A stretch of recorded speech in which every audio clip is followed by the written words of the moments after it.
Studio in the great state of New Hampshire.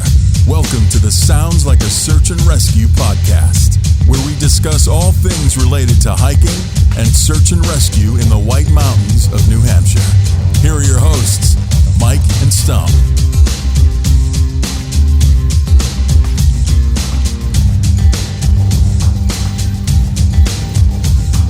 All right, I am recording. We are live for episode 81. And Rebecca, we are stomp free tonight. We are. This is an exciting opportunity. I get to be a co-host. You do. This is your big moment. I know. I'm excited. Yeah. So just for the audience listening, like we have, so Rebecca's sitting in. She's going to be in the stomp chair tonight, and Stomp ran into a little bit of a work situation. So we also have Julie and Jake with us.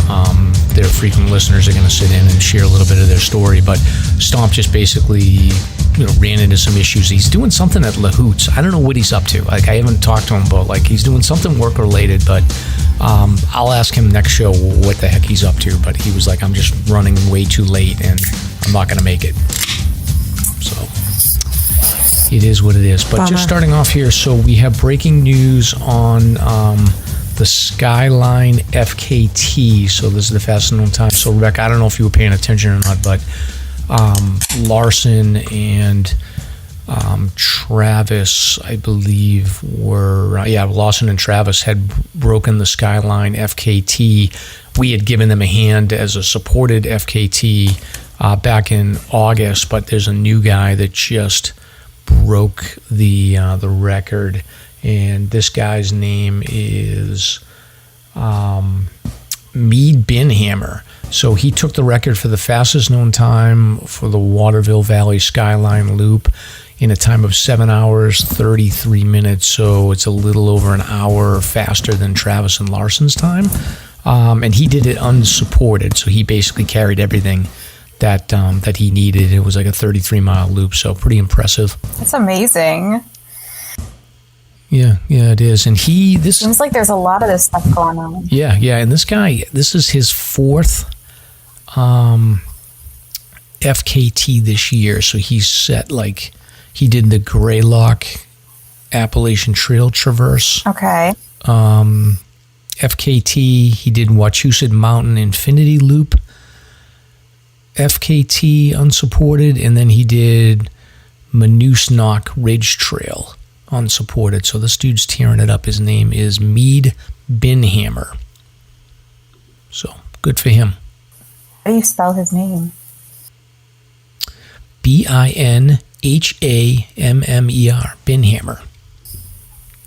Good for him. So very impressive. Yeah, it is. And then the next thing that we have here, this is some of the stuff Stomp had put on there. There is a new trail that's opened up in Nepal. So we always talk about wanting to go into the Himalayas. So this trail is called the Historic Trans-Bhutan Trail. So it's now open to hikers. So if you're looking to do an awesome hike, this is a 250-mile trail called the Trans-Bhutan Trail. It is a trail that was originally open in the 60s, but because they built a bunch of highways, it got basically overgrown. But this is a trail that you can take if you're a thru hiker and you want to trek along the southern end of the eastern Himalayas, where the trail winds through villages, forests, temples, and rice paddies. That's cool. So cool. Yes. So I want to go overseas. I'll join you, Mike. Yeah, exactly. Do you guys have any plans to ever go to anywhere crazy exotic like that? Well, because I studied Chinese medicine, I've wanted to head to China. I've studied Japanese acupuncture. I've wanted to go to Japan. And because I love to hike, like that's been like an obsession of mine, is reading everything I can about Himalayas and hiking in the mountains that are just beyond what we have in New Hampshire. So yeah, hey, let's go. I'm feeling the same way. Like, I think you're probably in the same boat as me. You got kids and you got to wait for them to get a little bit older and graduate and get some more free time before you can start really doing the crazy wild adventures.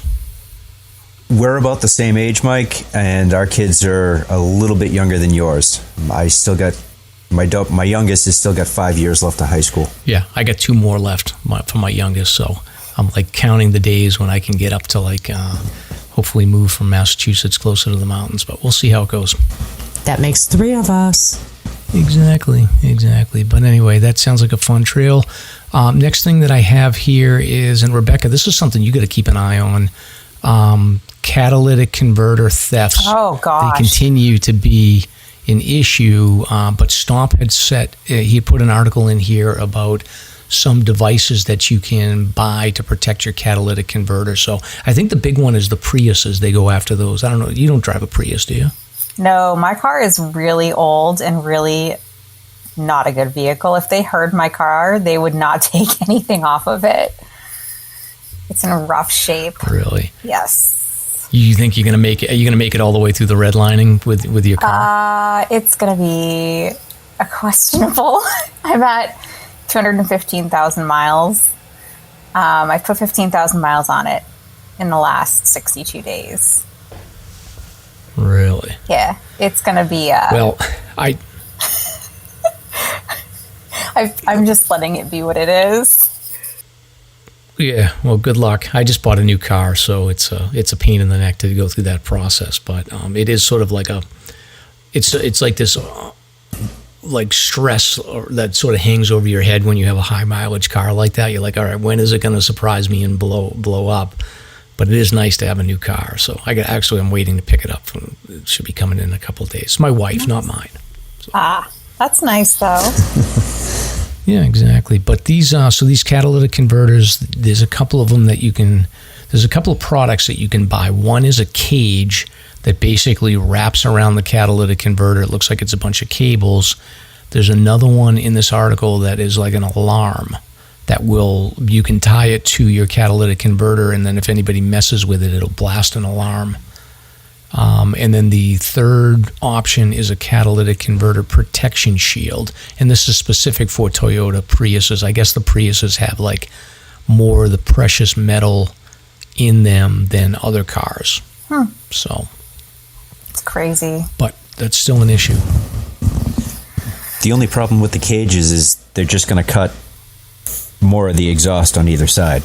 Yeah, exactly. They'll find a way for sure. I like the idea of the alarm because then, they're going to get blasted and hopefully get scared away.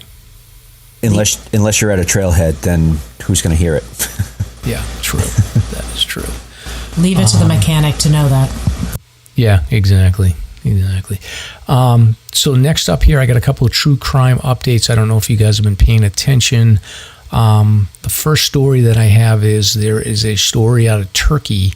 So, Julie, this is like, don't get too close to the edge with Jake unless you really trust him. But this is a situation where a Turkish man was sentenced to life in prison for pushing his wife off a cliff.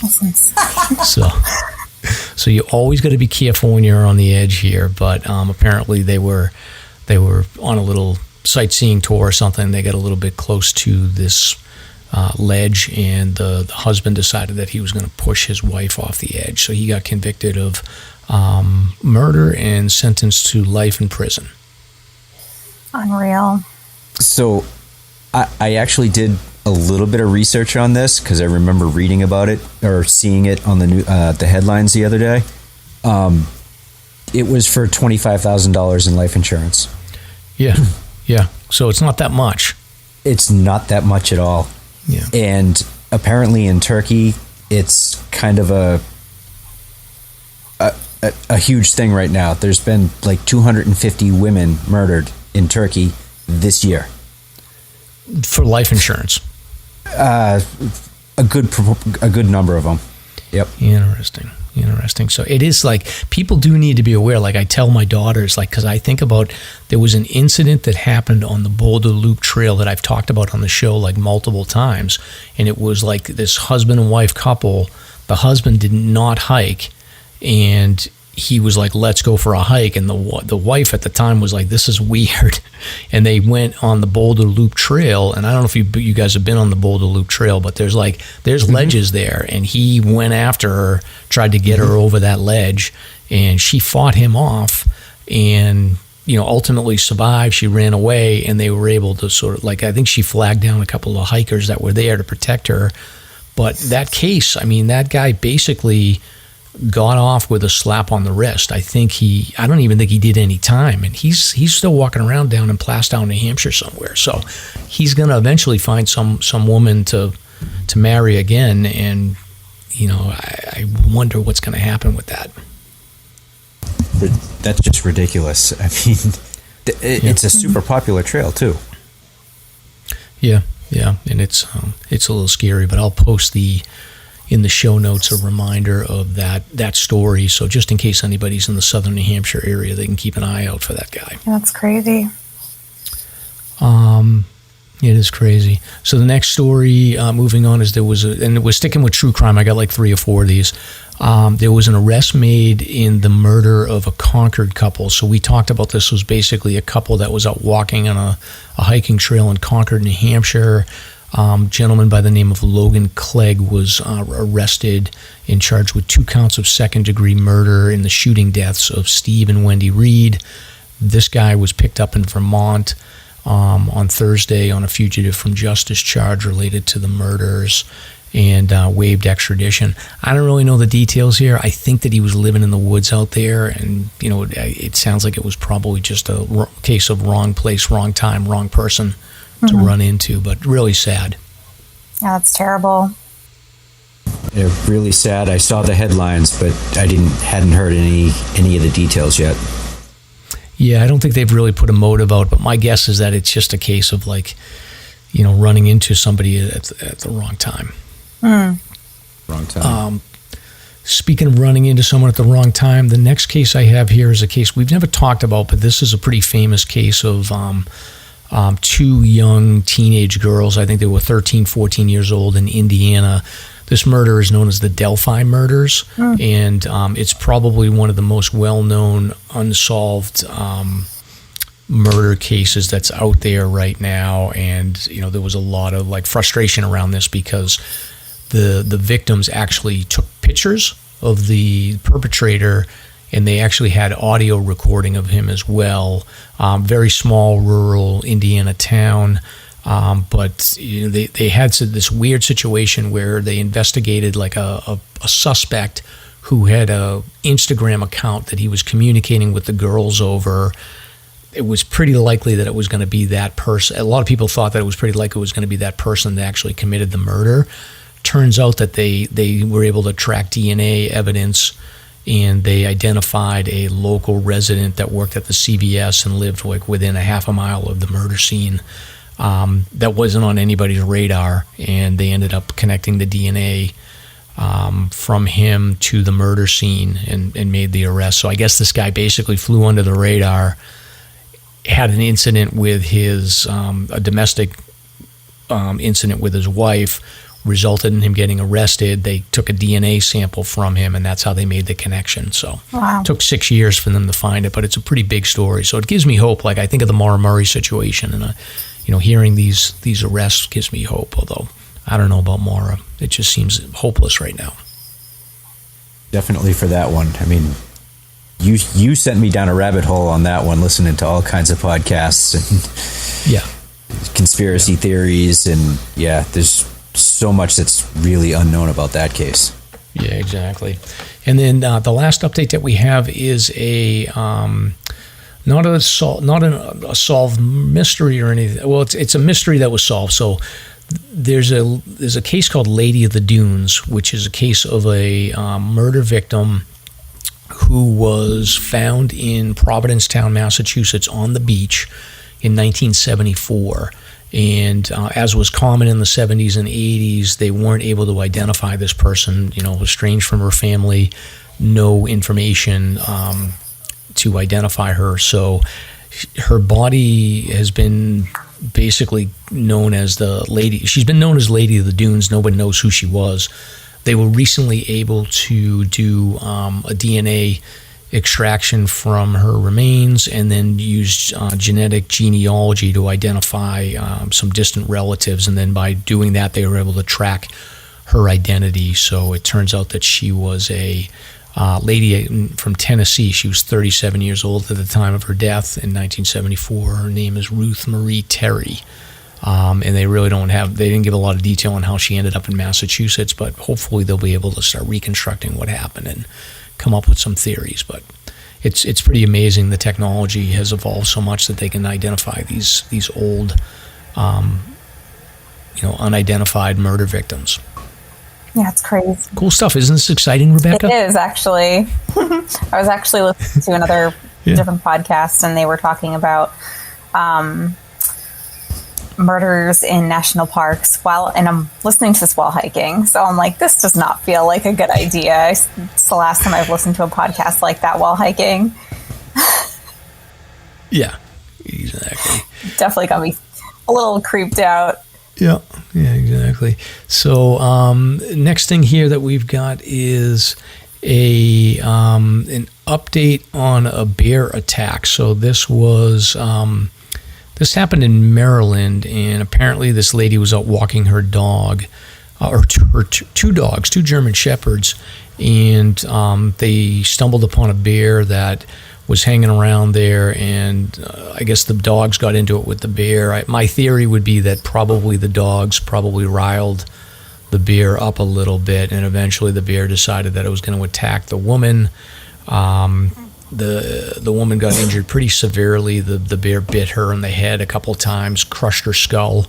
Luckily, she lived pretty close to a first responder, like the fire chief of the town lived pretty close nearby, so she was able to call 911. But she had done everything that we tell people to do around, like making a lot of noise and trying to make themselves large, and this didn't work at this time. So me and Stomp were texting back and forth, and I was like, my throwing food idea is a better idea.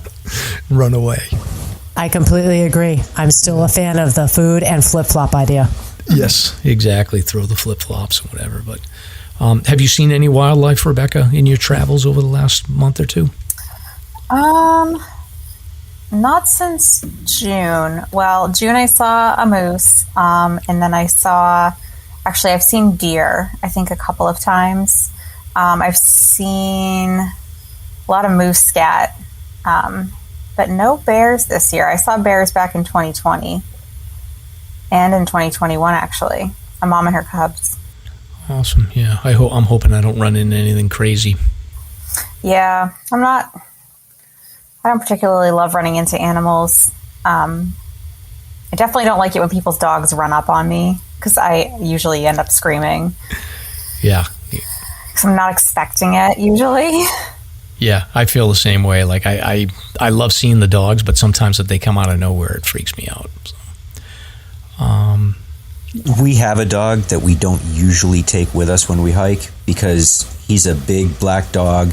He's got a mean, nasty bark. His hackles go up all the time, and it's just not fun for other people.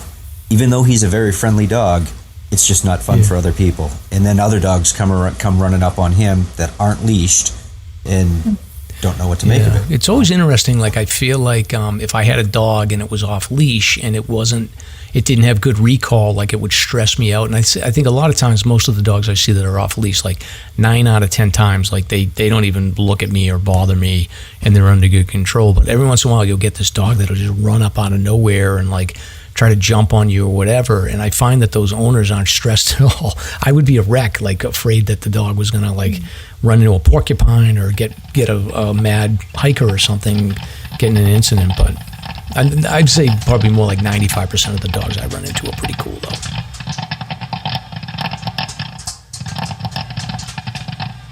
Hey, what's that sound? It must be time for the pop culture segment with Mike and Stomp.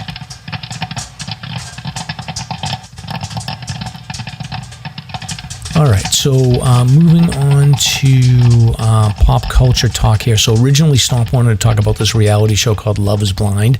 Me and Rebecca were like messaging back and forth, and we both agree that The Ultimatum is a way better show. So we don't have anything to add about Love is Blind. I like The Ultimatum. We haven't seen either. I'm pretty sure I started Love is Blind and it was just, I couldn't get into it. Ultimatum is so much better. I highly recommend. Yeah, I do too. So, but all right. So, you guys aren't into cheesy reality shows at all? Oh, hello. I'm the Survivor fan from Crazy Town. I even sent a video in to try to get on there. I thought, come on, I'm an acupuncturist and herbalist. I mean, you got to send me to China. Nothing. Nope. No callback. Well, I keep going on that because I think that, like, they're always looking for good outdoor adventurous people. So keep sending in the videos for Survivor and let me know how that goes. We would need an insider on the show. That would be awesome. Consider it done. I'll let you know because both my kids, Samantha watches it and we are big fans. And she's like, Mom, you could totally do this. I'm like, okay. Yeah. Oh, speaking of which, Samantha wanted to let you know, Mike, I have the entire outline of the Gilmore Girls and everybody who's on it. And if you want to watch it again, she will go play by play with you. All right. I like it. So Rebecca, just so you know, like I've had like a couple of shows we've talked about it, but one of the things I always advise people, like when you're a husband and wife situation, is you always want to find like a show or some sort of entertainment activity where you can both enjoy it. So for us, like when we were early in our marriage, me and Mrs. Mike, we loved to watch the Gilmore Girls, and I actually have rewatched it before on like Netflix, I think. I'm rewatching Game of Thrones right now, but maybe I'll do a round 3 of Gilmore Girls. So Sam's up for it anytime, Mike. All right. We'll have to create a whole new podcast for it. She'll do it. Exactly. All right. So the other pop culture stuff that we have is not much. So Stomp want to talk about Tom and Giselle getting divorced, which, it is what it is. Everybody saw that coming. And like 16 years ago when it first started. Exactly. But, they had a good relationship for a while, but it just didn't hold on. But, if Tom, you need some advice, I'll let you know how to have a successful marriage. You just got to do what your wife tells you. Like, you don't go and retire and then unretire.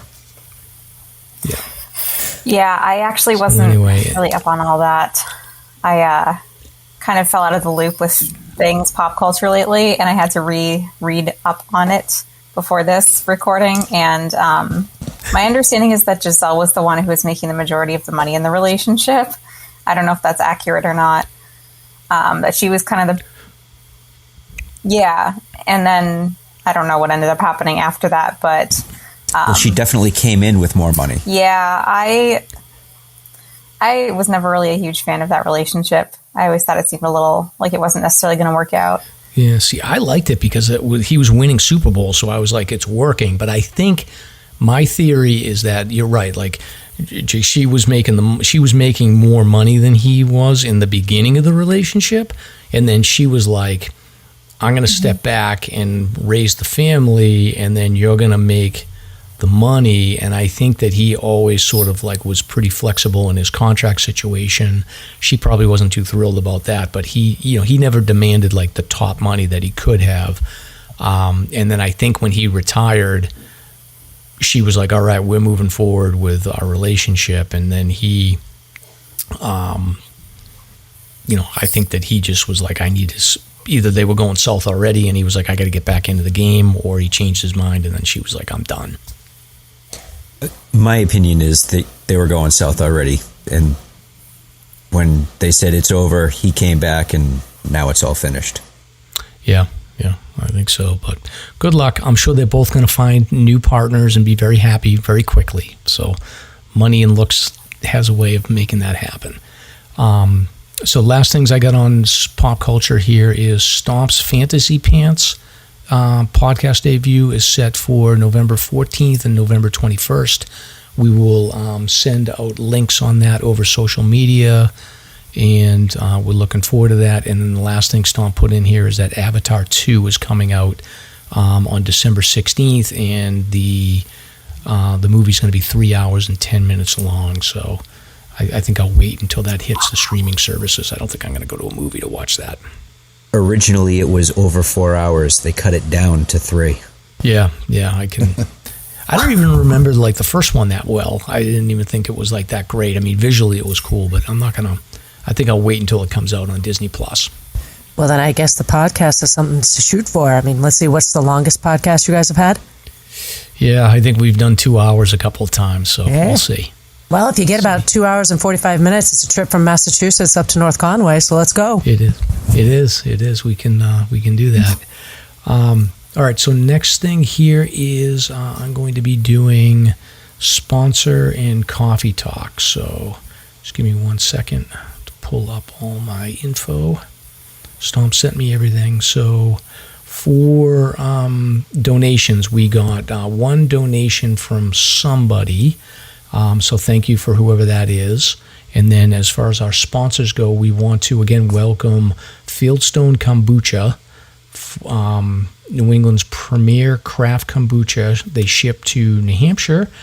So we want everyone to check out Fieldstone Kombucha online for delicious seasonal flavors in a kombucha style beloved of skeptics and enthusiasts alike.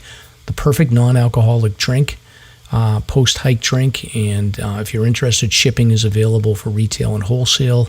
For more info, you can contact Emily Sheridan, and we'll include her email, and we'll also include the link to the website where you can order everything in the show notes.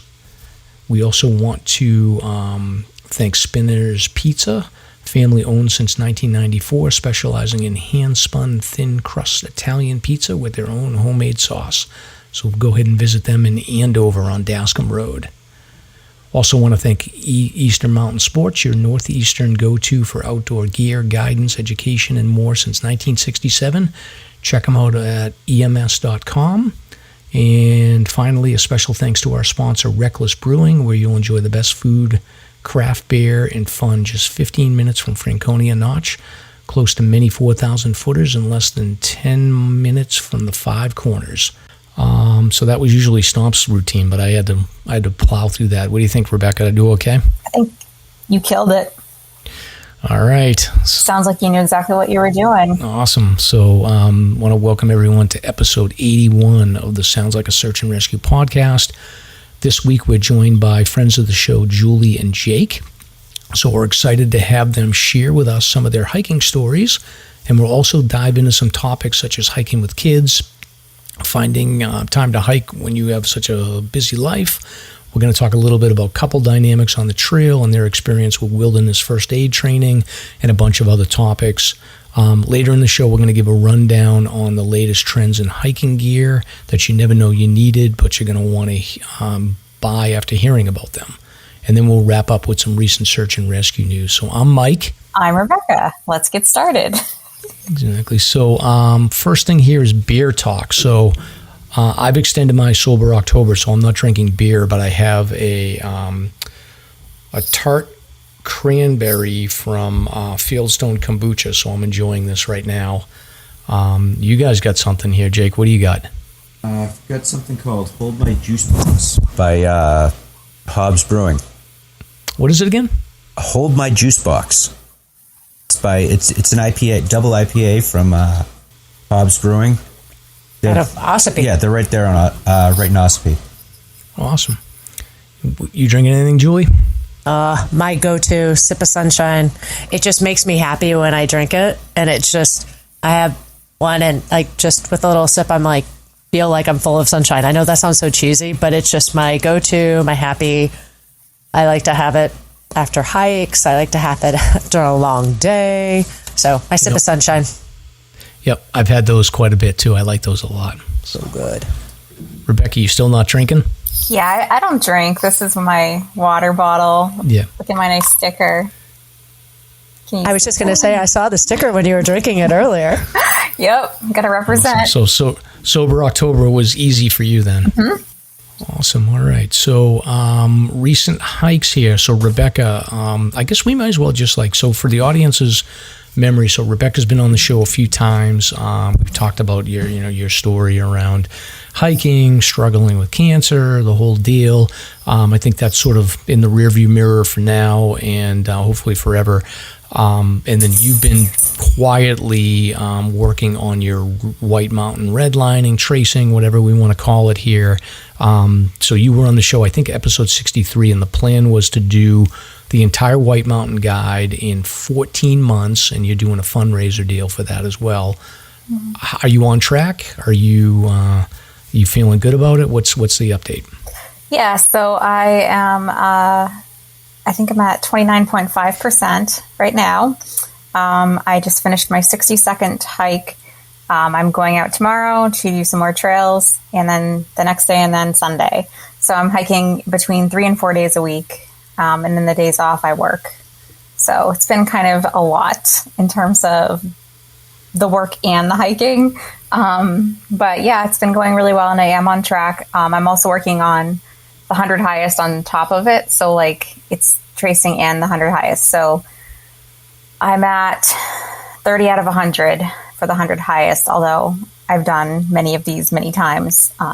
But yeah, it's been going really, really good. I'm loving it. It's going to be weird to not be working on it, I think, in a year or so. How many months into it are you? I think I'm starting,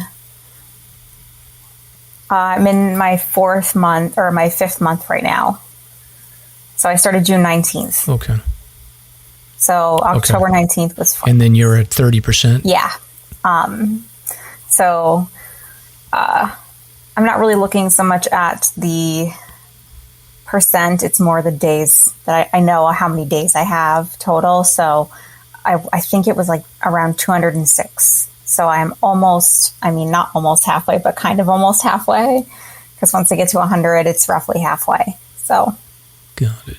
And then where have you been recently? So yes, 2 days ago, actually, I hiked, I did Glen Cliff Trail over on Moosilauke. And then I went down the carriage road, I went up Hurricane, and then I went over and did Town Line Trail after that. So it was like a 14-mile day.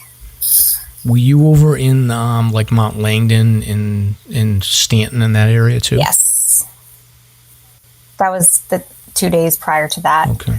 I did Langdon, Stanton, Langdon Parker Trail, and then I went down Stairs Call and then down and out Rocky Branch South.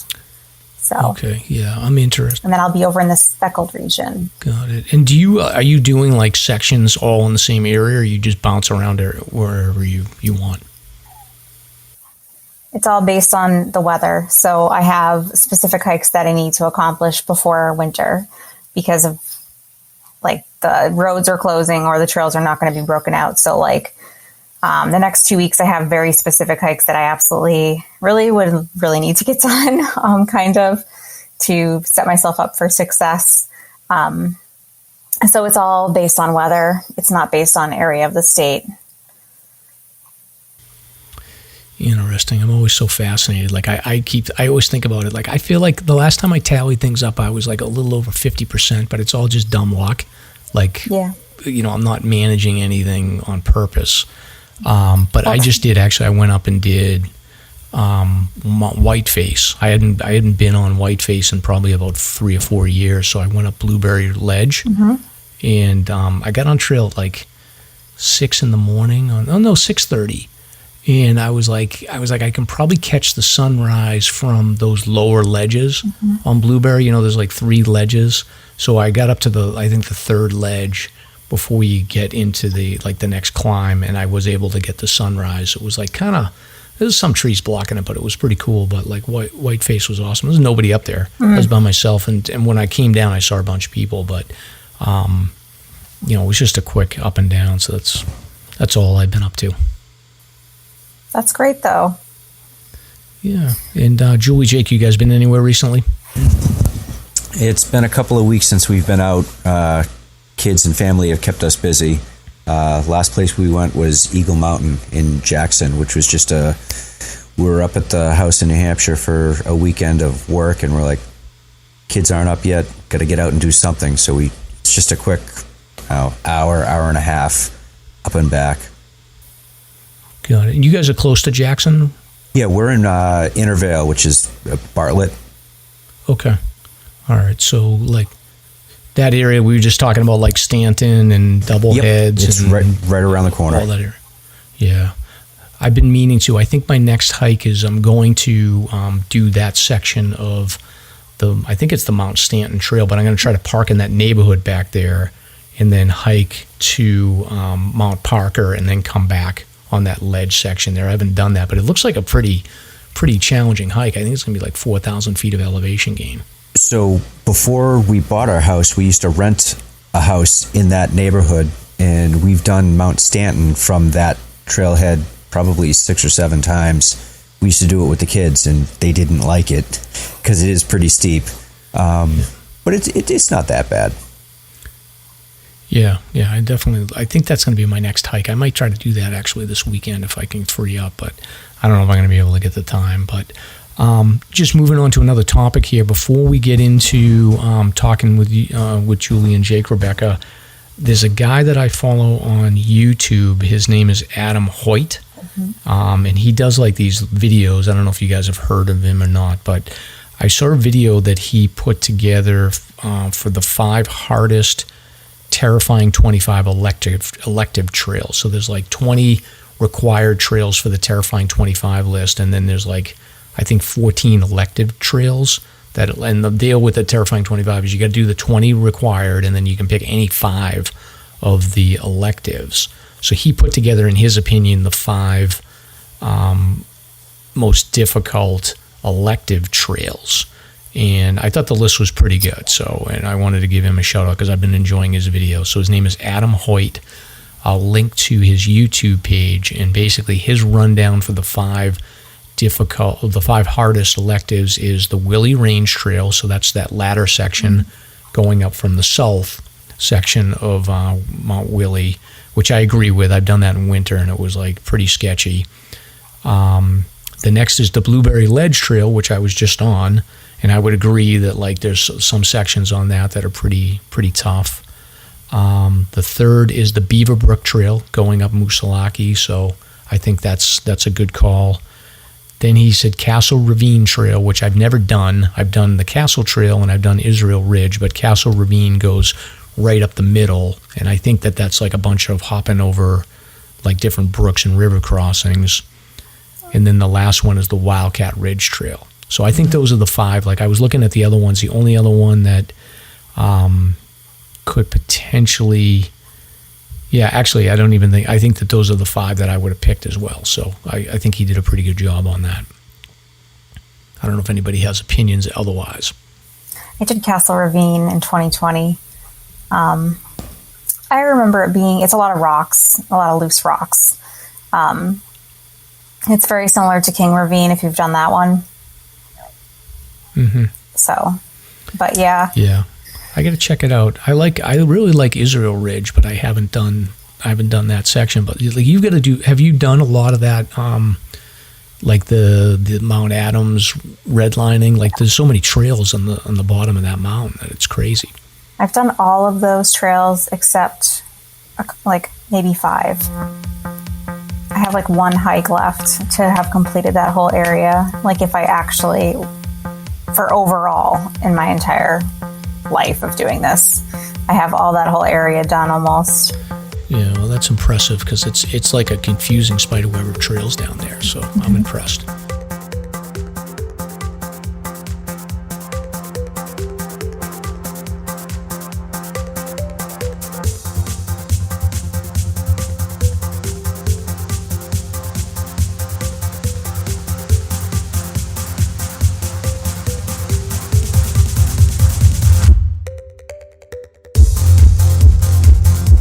It's time for SLASR's Guest of the Week. Very cool. Very cool. Very, very, very, very, very, very, very cool. This is the big moment, so we're going to move on to our first segment here with Julie and Jake. You guys ready to go? We're ready. Bring it. Oh, awesome. All right. So originally, Stomp was going to kick this off and give some background on how they met, but Jake, why don't you, we covered this before we started recording, but why don't you give a little bit of background on how you met Stomp and so your exposure to the show? I don't remember exactly where I saw it, but I had seen something about the show on one of the Facebook groups. I started listening to it, started at episode 1, and listened to a couple episodes. I'm like, hey, Julie, you got to listen to this. It's really good. It's a lot of interesting insight. It's really cool to hear about a lot of the trails that we're trying to do. We've been on a very long journey of just trying to get through the 48, and but it's interesting. It was a lot of fun to hear you guys with a lot more experience, just talking about the things that we do and want to do. So when we heard about the 100K download party, I was like, I really want to go. Jake's like, dude, it's Sunday night in Bethlehem at Rek-lis. I'm like, I know, it's at Rek-lis. He's like, we have kids. Ugh. But wait a minute, see if you could reach out to Stomp, which they had talked before. I'm like, reach out to Stomp and see if he's going early, because I'm sure he's got to set up equipment or something. And that was exactly the situation. So he's like, yeah, I'm going to be there early. So we went to Rek-lis, had a brunch, and just were checking it out because we've been dying to check it out anyways, grabbed a beer, and all of a sudden Stomp walks in and I'm like, that's him. That's him. He's like, dude, you got to chill. I'm like, I'm going to introduce myself. And I literally, he happened to pass by. He came by. I opened the door for him. I'm like, hi, Stomp. I'm Julie of Jake and Julie. He was like, hi. I'm like, that's Jake. And we just started talking. Awesome. And you guys said you couldn't stay for the show, but you were able to sort of meet him in the beginning. Yeah, exactly. So he was trying to figure everything out, get everything all set up, but we talked to him a good 10 minutes or so. Unloaded some equipment for him because our son's in a band, and so we're used to basically unloading equipment constantly as roadies. And so I'm like, go help him. He's like, no. I'm like, Jake, go help him. So then we sat and talked about search and rescue. I think that was the day, Mike, if I remember correctly, there were like 3 calls, and he was like, couldn't stand not being there. Yeah, exactly. He ended up, and I warned him. I was like, you're going to get some calls, and you're going to have to say no because I need you there to record. So, but no, that's great. And he had stayed in touch with you guys, so Stomp wanted to do some listener spotlight. So we figured we would start this off with having you guys join us and sort of share your story. So I think, Julie, just starting off with, can you introduce yourself a little bit and sort of give some background on your outdoor activity experience, talk a little bit about your work. I'm interested in hearing about your experience as an herbalist. What does that mean? And talk a little bit about, hiking as well as the herbalist piece of it. All right. So I guess to start is I'm originally from California, Sacramento, but that explains why you're an herbalist, right? Yep. Yeah. I mean, when I was in high school, I actually when I could vote, I joined the Green Party. It's not even a party anymore, but that's just how I've always been in the environment. And my dad was a big nature enthusiast. I mean, my favorite book was a book that had a game called Hug a Tree. Like, we were just always in nature. We went camping, we went hiking. That's just how he rolled. He was from Montana. And so we were always out. And I went to college. You kind of lose some of that. And I finally ended up out here for an internship. I studied to be an occupational therapist at San Jose State.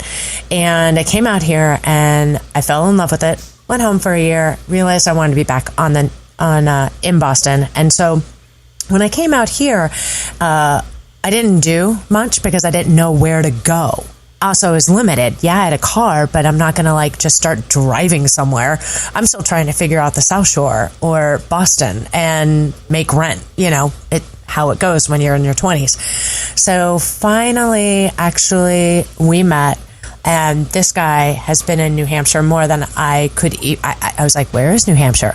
So that's when we ended up, he started taking me up to North Conway, and we would hike and tent off of the Bowles Trail. We would do different hikes all over. Our first ascent was Mount Pierce, thanks to our friend Nick, who recommended it. And one morning at his B&B, he was like, what are you planning on doing? We're like, hoping to hike. Do you have any ideas? No. He's like, may I suggest? And that's when we got started on our 48. When I was a kid, I was a swimmer. I was always active. My dad was actually active with our Girl Scout troop. And so he was all about like, let's show them how to hike. Let's show them how to cook, how to set up a tent. Like it was really awesome. So when I became an OT, I stayed here. I've worked in most of the hospitals in Boston in various areas. But it was when I was at Spalding, working on the unit with traumatic brain injuries, that I actually had my first experience with acupuncture. There was a doctor that actually was licensed to do acupuncture, and he started doing it on a client. And I sat there, I'm like, what is that? And at the same point in time, I was literally falling apart. I was trying to climb the ladder of administration, because that's what you're supposed to do, right? In your 20s, is try to work your way up to being some kind of supervisor somewhere. And I realized, you know what? I have reflux. I have migraines. I am not sleeping. I have no energy. And I was 23. And I'm like, this is not working. And my massage therapist at the time is like, have you ever thought of acupuncture? I'm like, you know what? It's so funny. I watched a doctor do it the other day. So she had an acupuncturist there. I went the first time, I swear to God, they put needles in me, and I was like, didn't breathe. I didn't sleep. My eyes were open. I was like, I'm going to puncture a lung. There were no needles anywhere near my lungs, but that's how freaked out I was about needles. And she went and did some other work on my neck, and all of a sudden, I didn't have my migraine. Now, I still had headaches, but no migraines. I'm like, oh. So I went back again and again, and every time it got better. She'd make diet recommendations. I'd listen to them because it worked.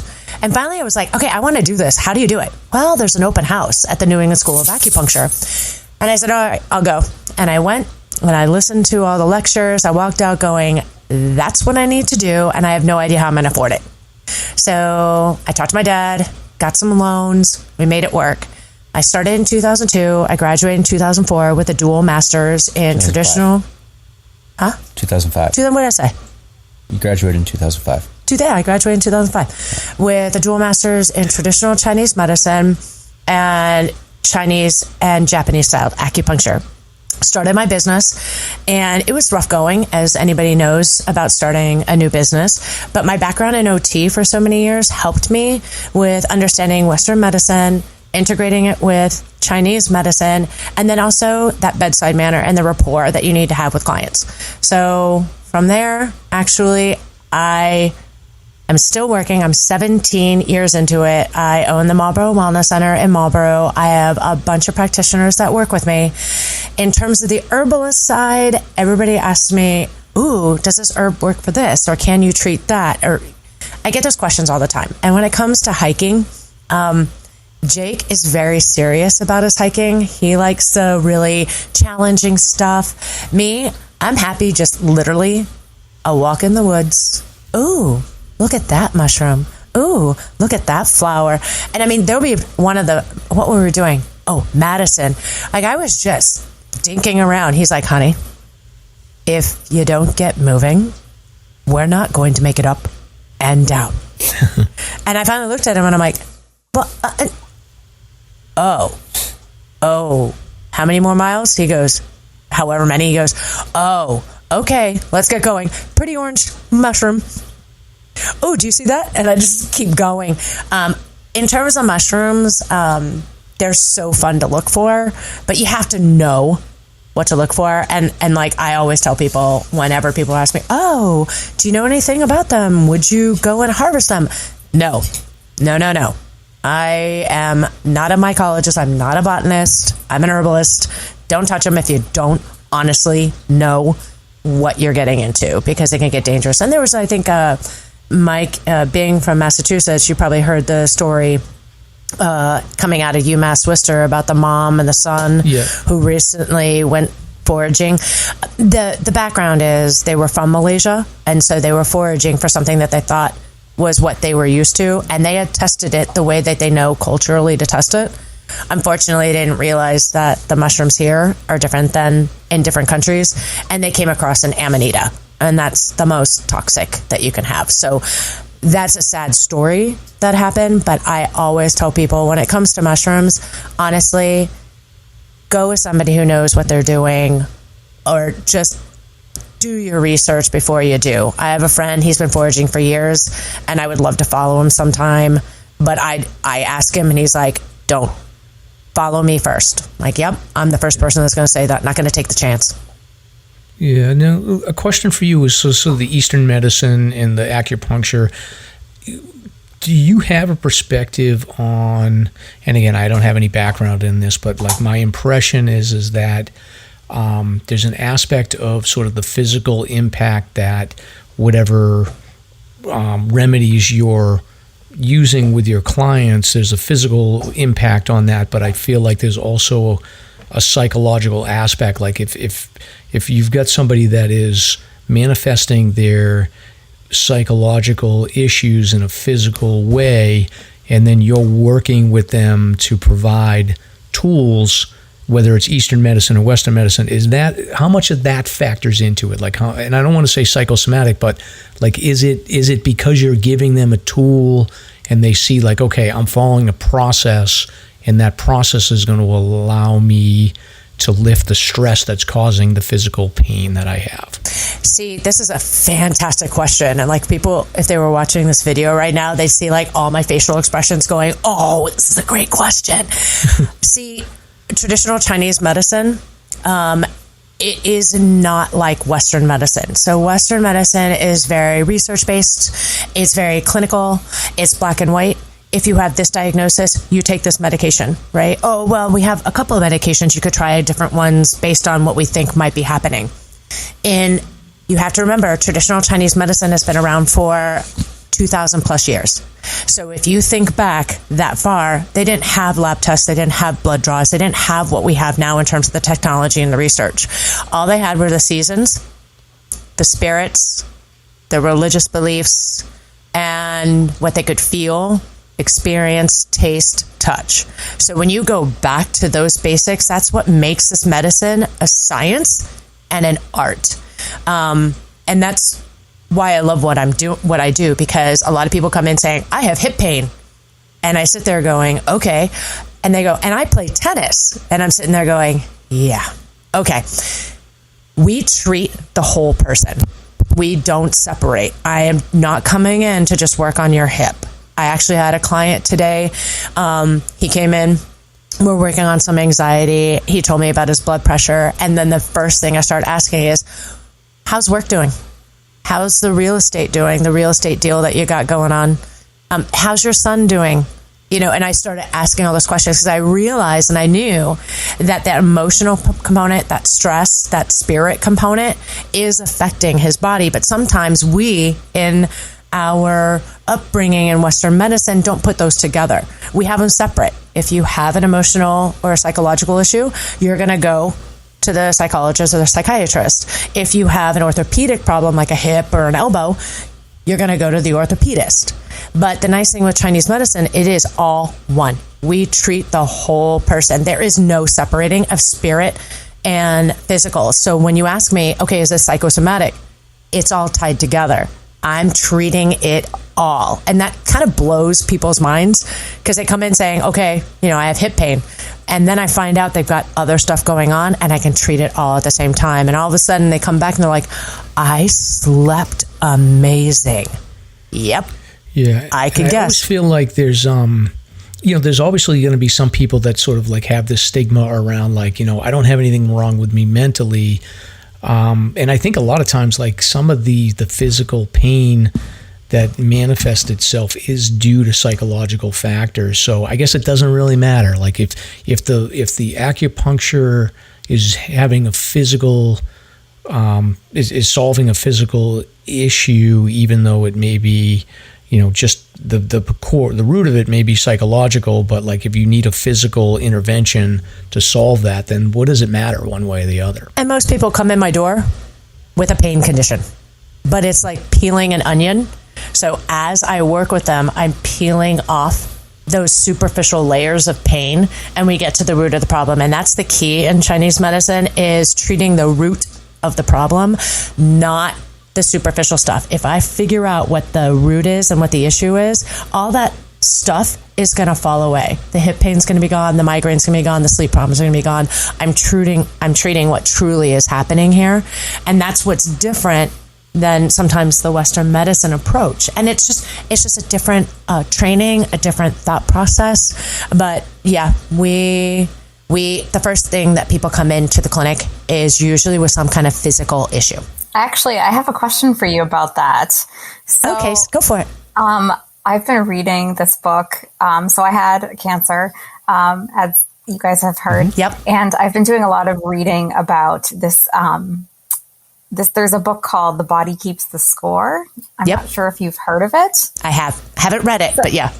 Okay. So that talks a lot about how, it's a lot about neuroscience and stuff like that, but it's a lot about like trauma and how your body kind of holds on to a lot of these things, and it actually manifests itself in physical ailments. Yes, it does. And in fact, acupuncture is fantastic for like PTSD. We treat a lot of veterans.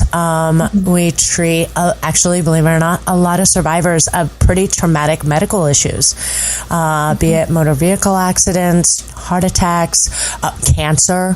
I have a lot of patients who are undergoing cancer treatments on my caseload, and a lot of times I'm treating the side effects of the treatment, but I'm also treating the emotional side of it, because that's very real.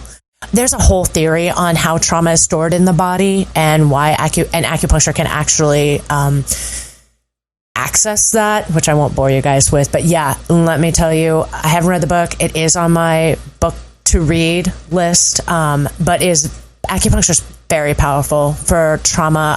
Acupuncturists Without Borders is actually a group that does exactly that, travels to different areas in the world and treats people who have experienced wartime trauma or any kind of trauma in that respect. So very powerful group. Interesting. All right. Well, Jake, so while she's running around going squirrel, squirrel, squirrel when you're hiking, like you're trying to get stuff done, right? So can you talk a little bit about your background and talk a little bit about how you got into hiking, and then how did you and Julie connect?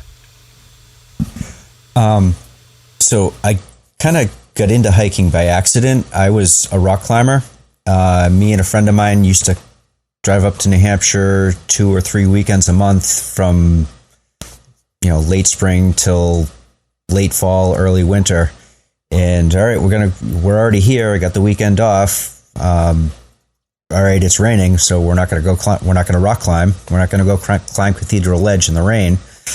Let's see how far we can make it up Mount Washington before the weather gets too bad. And that's how I got into hiking. I had done a lot of stuff when I was really young, or younger anyway, with Boy Scouts, Mount Monadnock and Wachusett, and I know we had done a couple of things up in the White Mountains, but I don't remember what they were. But yeah, my intro to hiking was Mount Washington as a rock climber. As far as how we met, so I used to go out to this bar all the time, and she was a waitress there, and I asked her out many, many, many times. It never worked. And then my dad called me up one day and said, "Hey, I got this girl I work with. She's single. Can I give her your number?" And it turns out it was her. So, Julie, what was the move that he was using that didn't work? We need to unpack this so that people listening that are trying to meet women can know what not to do. Well, actually, the sad part is I was in a relationship at the time that he was sitting in my section. Okay. And I was flirting with the bartender, which come to find out the bartender was actually a guy he went to school with on his track team. I mean, it got funky. But either way, I wasn't looking for anything. But this guy tipped me like crazy. And he would wait to sit in my section. Do you think I caught it? Nope. So the universe said, hello, you need to pay attention to this guy. So he came back around again. And the funny part is, even his dad gave me his picture. I'm like, this guy's not bad looking. Do you think I recognized him? Nope. No. It wasn't until I'm standing in front of him and I'm like, wow, you look familiar. How do I know you? And he literally looked at me like, I sat in your section. Every single Friday night for several months. Really? Needless to say, we haven't separated since April 13th of 2002. 2002. Well, Julie, I think it's like one of those things where you gotta, you gotta experience some rotten fruit until you find the ripe stuff, right? That's exactly it. All right. Yeah. Exactly. That's perfect. So, well, good for you, and Jake, good for you for being persistent, I guess. We thank his dad. So when we started dating, she did a lot of climbing with me originally. Yep. Rock climbing, but then the kids came around and we weren't rock climbing. We tried doing a little camping. Kids didn't like camping. We definitely wanted to get them hiking. Well, I mean, when you try to take kids camping and they're like 3 and 5, that's like just keeping up the campground for no reason. Yeah, I find that, like, I think the perfect situation, and I don't know when you guys found your place in Intervale, but like having like a house in a rural area where you can like kind of have like a place outside where if you want to set up a tent, but you've got the bathroom inside right away, like that's the perfect way to expose the kids to like the outdoors. Or if you have like an RV or something, it's nice too. Yeah, exactly. And we got the house. It was literally chance. The universe said, okay, you've been looking long enough and you like being here. All right, we'll give you this one. We bought it before COVID, January 11th of 2019. Thank goodness. Right. Yeah. Did you spend a lot of time up there during COVID? We went up a lot initially, and then there was so much out-of-stater sentiment. It just got to the point, and we do all our grocery shopping back here. We drive up. We'd stay at the house. We wouldn't go anywhere. We'd go to the little river spot around the corner when nobody was there. But we've got people honking at us and flipping us off because we've got Massachusetts plates. Yeah. I remember those days too. I remember going up to Maine like once or twice just to like check on the place. I was like, I'm getting in the car, going to go up there, turn right around. I'm just checking on the place. But yeah, I get that. So I don't miss those days. No, not at all. And yet we're probably like one of the most respectful out-of-staters. Like I even wrote an article in the Conway Daily Sun that said, come on, out-of-towners, let's do it right. Show respect. There's no reason we need to be, trashing the Walmart parking lot and being mean to people. These people are here to help us. They live here. Let's respect them and the area. So yeah, I don't miss that at all either. Yeah. But thankful we have the place. Yeah, exactly. That's great. Now, Jake, some areas in the Whites, what are a couple of favorite areas in the Whites that you like to hike?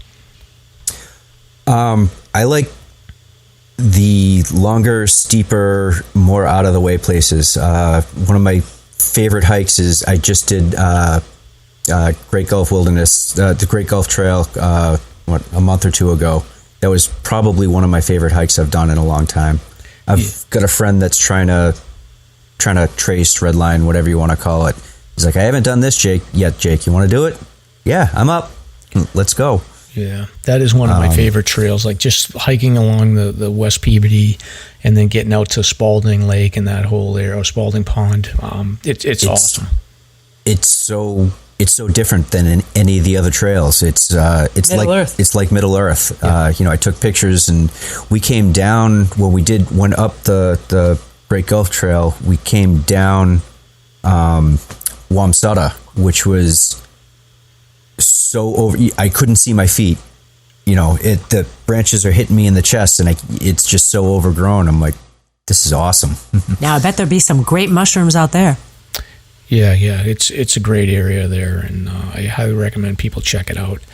But so I guess, Julie, I'd ask you, like, you guys have kids, like, it sounds like you got like a situation like I do, like you've got one that's not a big fan and maybe one that does like it, but can you talk a little bit about like hiking with kids and some successes and some strategies that you recommend? Oh yeah, definitely. So the first time we took our kids on a 48, we've always taken them hiking. We did Stanton, we did little things. My daughter is a gymnast, and she's a cancer survivor also. When she was 3 months old, she had retinoblastoma, so unfortunately we had to take her eye out, so she only has one eye. But it doesn't limit her, clearly. She's a level 8 junior Olympic gymnast. You know what I'm saying? And she likes to challenge herself. Whereas then I had the complete opposite of my son, who's the musician and the video game player. So we would take them on little hikes and he'd complain. But as long as he had a friend or we talked about video games, we were good. First 4,000 footer, for whatever reason, my husband said Cannon would be a good idea. Now, Cannon, the morning of, we're eating breakfast, and he goes, oh, here's the elevation map. And he hands it to me. And you know Cannon, it's like, bong. And I'm like, are you kidding? I don't even want to do Cannon. Like, why didn't we do Pierce? But either way, we did Cannon. My son doesn't have tennis shoes. He only wears Vans because that's cool for a punk rocker. And I'm like, are you, I'm not taking a kid up Cannon in Vans. And he's like, but they're comfortable. All right, I'll just pack the duct tape and lots of Band-Aids. And he actually made it. No blisters. He did great. He came down, and my daughter came down, and we're walking across the parking lot. I'm like, all right, kids, what do you think? And I said, I'm so proud of you. Are you proud of yourselves? And my son's like, never again. And my daughter's like, I love it. I hate it. I love it. I hate it. Oh, yeah. All right. You're good. You got the bug. Now, with that said, what got us up Cannon, right? Everybody wants to know. Number one, and what gets us up the mountains with the kids? Number one, music. Believe it or not.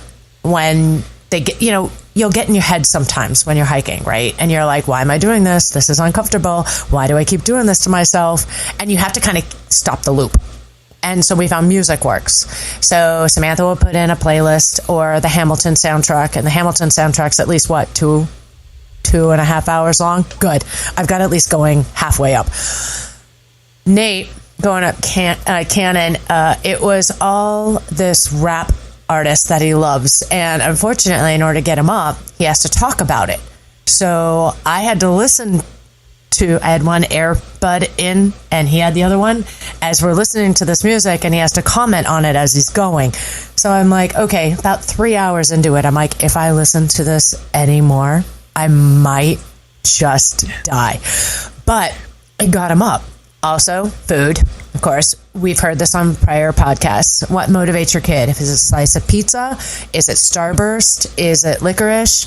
Sometimes we have cheese and crackers, like anything to get them up. My dad got me up Mount Lassen when I was 12 years old with M&Ms at every switchback. As he said, however you get up, you get up. Let me get it. I was so stoked to get the green M&M, it was not even funny. So I find that it literally, however, but sometimes even all that won't work, as we've heard before. And we find that they bonk. Kids will bonk. They'll be done. And you're like, okay, we can't be done because we still have to go down. And that's when actually I'll start talking to them.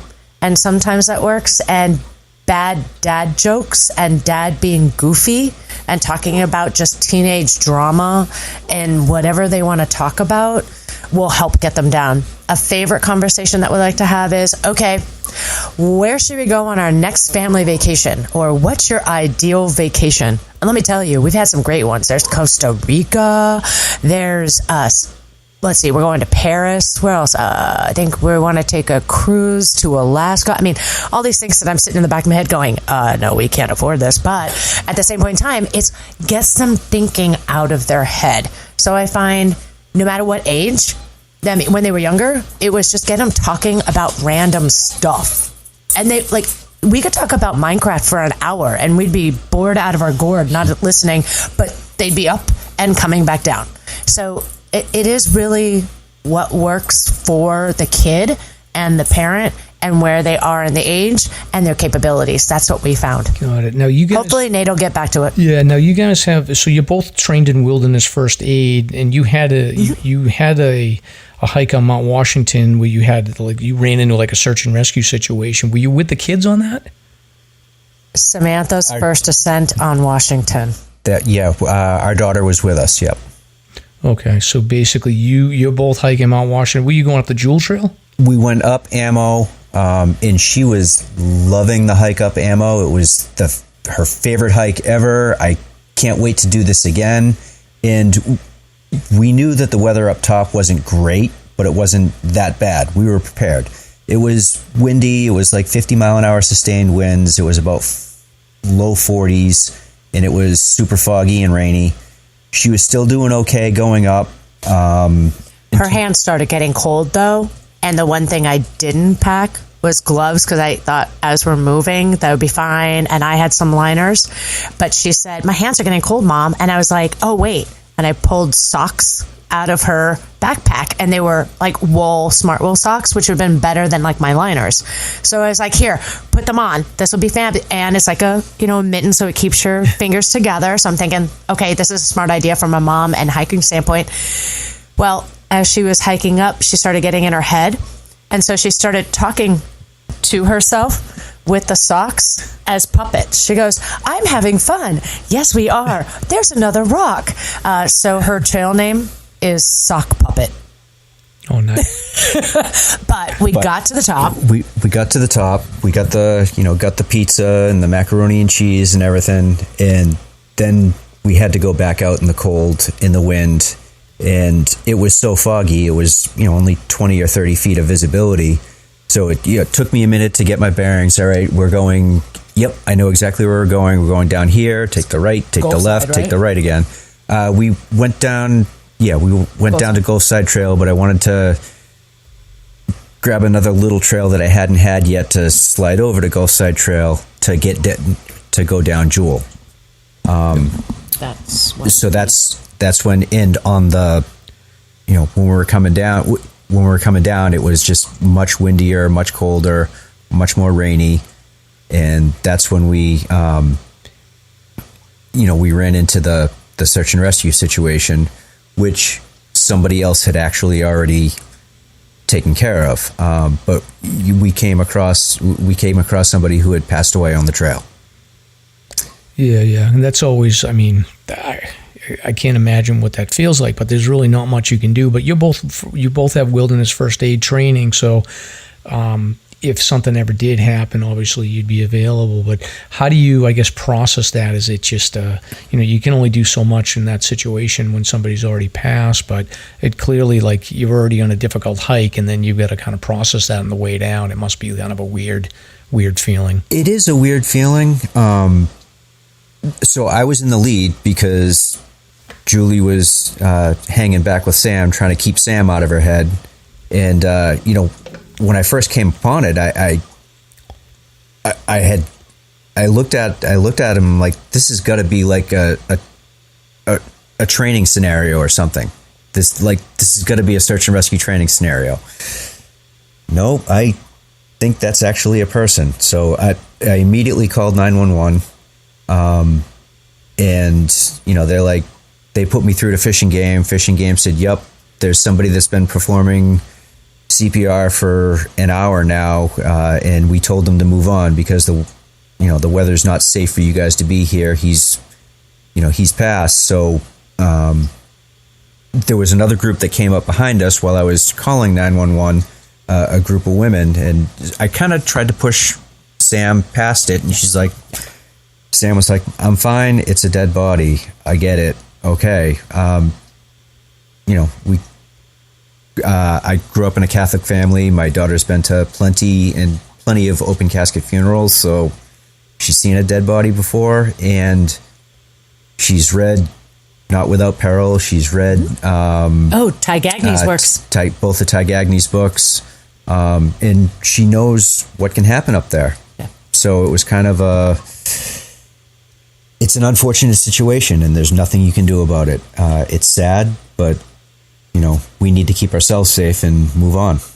And I think one of the things that we discussed is we're okay talking about it, but death is a sensitive topic. And I think if that occurs to any other of our listeners that are with kids, which I would hope that never does, every parent has to address that with the child and the kids that they have. And everybody has like a comfort zone in terms of talking about death. We happen to have an open conversation with our kids, but not everybody may. So I always advise, I'm like, when it comes to something like that, parent the child you have. And I think that's the best way of handling that.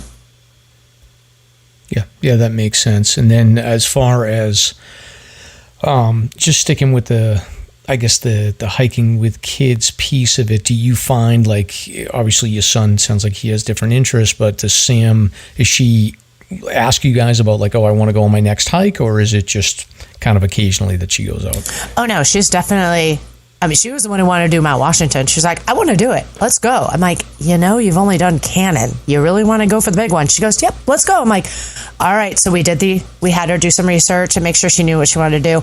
Yep. We tried to do Wombeck in the spring. She's not a spring hiker. There was just too much going on. She's a gymnast.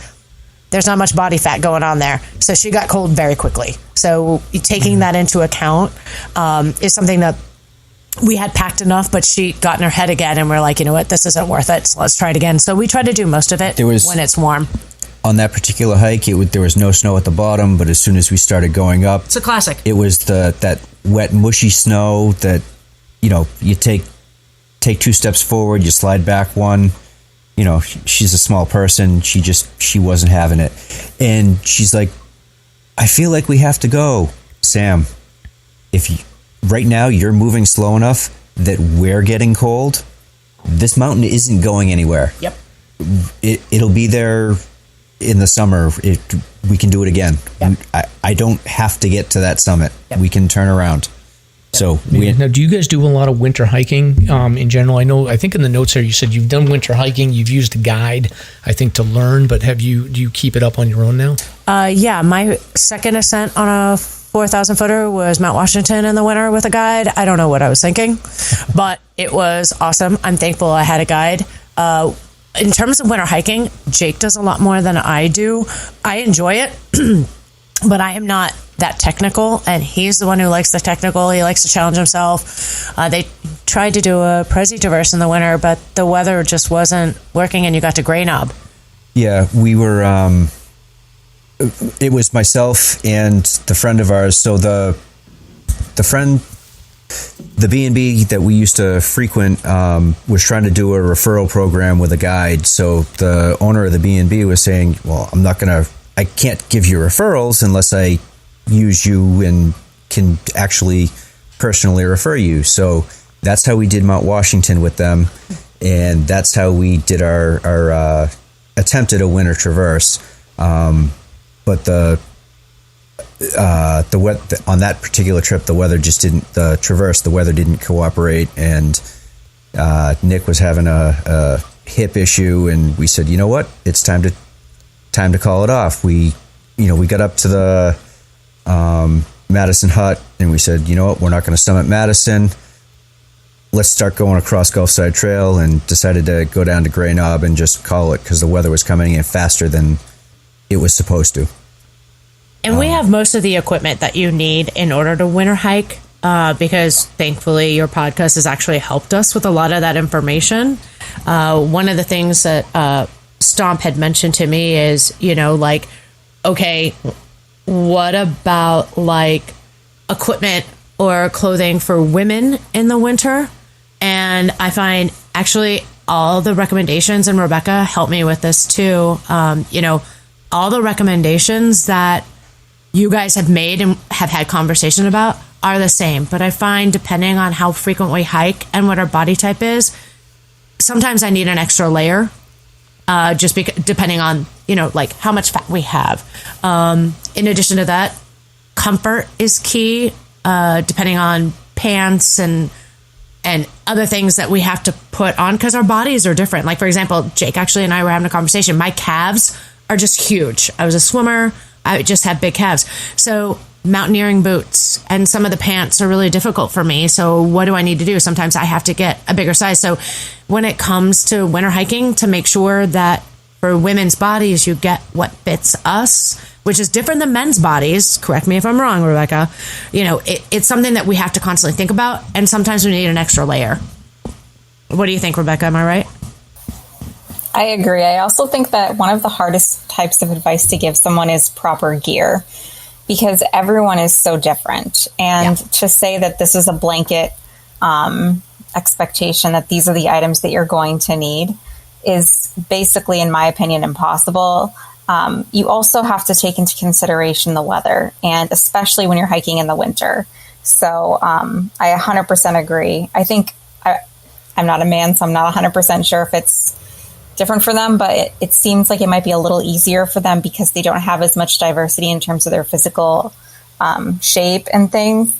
I think that women tend to have a little bit more of a difficult time trying to find what works because we have a lot more curves, or we don't have curves, we have more body fat, or we have less body fat. Like, there's just so much to take into consideration with women. And that I definitely think it's harder for us to find something that works. Yep. I completely agree with you on that one.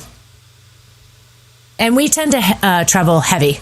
There was a question, like a discussion that Stomp and I had is heavy or light. We tend to go heavy because I would rather have too much than not enough. And I carry the first aid kit because I'm just medically oriented. And he carries like the emergency shelter and the clothing, extra food, the water. We both carry water, but he carries more of the heavy stuff and I carry the first aid medical. So we go heavy instead of light when it comes to winter and really summer. Got it. Yeah. And I like sort of, I'm seasonal. Like, I try to go light in the summer and in the fall, and then I end up getting heavy in the winter. So, yeah. And Rebecca's back. So we didn't, I was just going to say, we miss you, Rebecca. You get back in 2 seconds. So no problem. So one other thing I did want to ask you guys is locally, so you're up in Intervale, any secret recommendations on cool things to do as far as restaurants or activities up in the North Conway area or the Bartlett area? Spill the beans for us if we're going up there and we want to do something cool that's maybe not hiking related. Well, we can't give away the secret spot. No, I mean, you have to judge. Like, if it's super secret, then you don't have to give it away. But like restaurants, shops, tips for visitors. Yeah, well, I mean, we're right around the corner from Tuckerman's Tavern, which is fantastic. Gotta love Tucks. They got good quesadillas there. They have just great about steak. everything's there. Oh my God. I mean, you can't beat. My daughter loves sushi, so we always have to go to Delaney's after a hike. If it gets a little late or we're just exhausted, just Maddie B's Pizza. It's right on the way back. It's great. Depending on where we are hiking, got to give a shout out to Rek-lis. We hit Rek-lis because it's right there. It's awesome. In terms of our secret spots, there's a lot of swimming holes in Bartlett and Intervale that are fantastic. You've got Fourth Iron. Yeah, Fourth Iron, which is right of River Road. Right off of River Road in Bartlett. Great little swimming hole. Yeah. Town Hall Road has flat rocks that is fantastic in the summer because you can sit there with chair and book. Grab a beer. Yeah. Kids can wander around. I always tell people, like, one of my favorite spots to go, we used to take the kids all the time, is that Cave Mountain parking, like that parking lot, like at the Langdon Trail. Yep. The parking lot right there is right on the river, and there's never anybody there. That's Fourth Iron. That's Fourth. Fourth Iron's a little further up the road, but if you can drop your tubes in about a mile or two up the road, and end up at Fourth Iron in about an hour. Yeah, about an hour, maybe two. Yeah. We call that our short run when we're not doing the full day on the Saco. Right. Oh, nice. Yeah, that's a great area right there. Yep. So as far as like sort of the long-term goals, have you both finished your 4,000 footers, or are you just working on them right now? We're still working on them. We're working on them. We're I think we've done 26. I think. Yeah, we've got a couple more, but kids kind of put the kibosh on that, especially when they were young, and then all their activities. So it makes it tough. So we kind of took a hiatus, and now that Samantha's interested, now we're getting back into it, and we're really trying to churn him out. But with that said, he hikes differently than I do. He loves the challenge. Like Rebecca, some of the things, and Mike, some of the hikes that you guys have mentioned, and the things you've done. He's like, yes, I want more. He has a friend, Peter. They go up. I let them go for the weekend. Go do the Great Gulf Wilderness. What are you doing next weekend? I think we're going to go up Huntington Ravine and down Boot Spur next weekend. You know what I'm saying? Great hike. Exactly. And yet I'm like, I'm going to focus on the 48. I like the walks in the woods where like the 2 and the 3,000 footers that it's like you can do in like 2.5 hours, still get his tracing. I'm not, it's not a full day event. It's just a couple hours, and you can get back and still have a day with the kids, things like that. So we hike differently. So I let him have his weekend to challenge himself. And then we do stuff together. So that the stuff together is usually the 48, to answer your question, Mike. Awesome. Well, I love the passion, and it's kind of cool. Like, you look at the 3 types of hikers we have here. Rebecca's just out here grinding like week after week. It never gets old for her. I get out like once a week, and I'm doing whatever I want to do. And then you guys have your sort of you're not starting out, but you're sort of on your journey for the the list. So it's cool to get everyone's perspective. But I guess the one thing that we all have in common is none of us have lost the passion for it, which is the big thing. Yep. And trying to foster new passion in kids. We got to keep this going. We got to have more people on the podcast when you have your 200s. Samantha will be there, and he'll talk Gilmore Girls with you. Yeah, definitely. Now, do you guys have a cat or a dog or anything? We have dog. a dog. A black lab, a dog, Charlie. Okay. Yep. Oh, that's right. You talked about the dog, but no cat. Rebecca, I saw your cat made an appearance, so I'm happy to see that they joined us. Mm-hmm. Yes, exactly. Matter of fact, it is the executive producer tonight. Stomp's executive producer has been fired. Oh, what happened? What happened? Well, I mean, he's not here. Oh, okay. He's not here, so just for one night only. Yeah. Well, Charlie. But yeah, go ahead. Yeah. Oh, so Samantha is 13 years old. She's going to be 14. She's going to be 14 in November. And Nathan is 16. He's a junior in high school, and he's a bass player in the band Color Killer. So if anybody wants to be entertained, just go to YouTube and look up Color Killer Band. Seriously, they started when they were 8 to 12 years old, and they're still playing, and they're working on their second album. You will be entertained. All right, I'm going to plug them. That was 10? I think that was 2 years ago. 2 or 3 years ago. It was before COVID. Yeah, so it's probably... It was before COVID. So probably 2019. About 3 or 4 years ago. Yeah, so she would have been 9 or 10. And yeah, he would. So, I mean, we wanted to start him early. And we took our time on Canon. We didn't shove him up there. Nope, it was 2020. Oh, sorry, my bad. 2020. But still, they were young. But we wanted to start them early, and we took our time. Like, we ate candy. We really, we rested when we need to. We ate our meals. We did everything right to get them up there. And then we spent time on the summit and showed them what they were seeing and, got up on the watchtower and took pictures. And they enjoyed that. So did Nate. And then they had to get down.